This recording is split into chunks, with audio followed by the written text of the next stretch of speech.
The lightsaber, a weapon that needs no introduction. The iconic weapon that has become synonymous with the members of the Jedi Order and their eternal foe, the Sith. An elegant weapon, able to deflect blaster bolts and cut through most materials as if it was butter.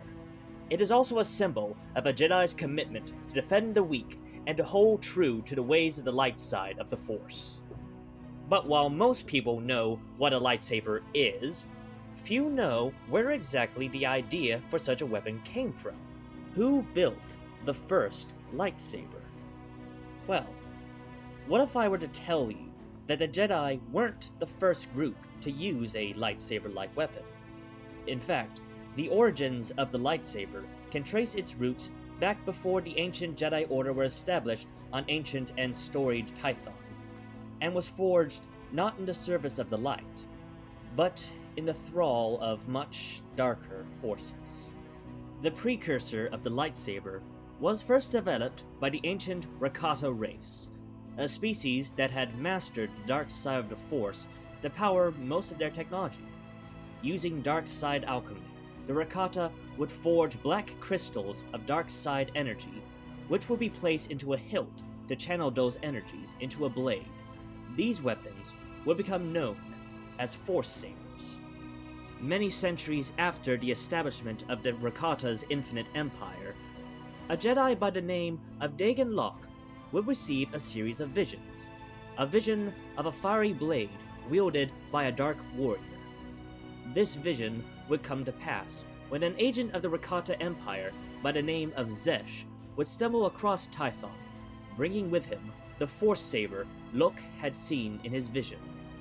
Using the Force Saber that Zesh had brought with him as a template, Locke would go on to construct his own version of the Force Saber, which proved to be far stronger than the Force-imbued steel blades that the Jedi had been using up until this point. However, the weapon had one major drawback.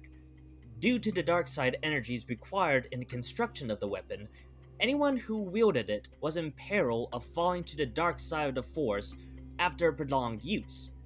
This risk of dark side corruption would make many Jedi wary of the weapon, resulting in the weapon being a rarity for many years, wielded only by warriors who could resist the pull of the dark. It was with the later discovery of the Kyber crystal and other similar Force-imbued materials that this risk was negated, leading to the development of the Proto-Saber. However, this primitive weapon had a drawback of its own, requiring an external power source to be connected to the hilt to channel power to the crystal. Naturally, this would limit a wielder's range of movement, as well as the fact that the power cell ran the risk of overheating from extensive use, or having the power cable severed either by an opponent's blade, or the wielder accidentally cutting it themselves in the heat of combat. Hardly the most elegant of weapons, but the Proto-Saber did have a few benefits over conventional metal blades. The plasma blade of the saber was able to cut through many metals and armor, as well as being able to deflect blaster bolts. So despite these initial teething troubles of the technology, the Jedi would continue to use the weapon. Further tinkering over the generations and new advancements in power cell technology would eventually negate the need for an external power source, allowing the blade to be powered with smaller yet more efficient internal power cells within the hilt itself. With this, the weapon that we now know as the lightsaber was born, becoming the elegant weapon of choice for generations of Jedi to come. If you liked this video, please consider giving it a thumbs up and leaving a comment down below. And if you would like to see more content like this in the future, please consider subscribing and clicking the bell icon to keep up to date with more videos. With that, this has been Lord Copia. Good day, good night, and God bless.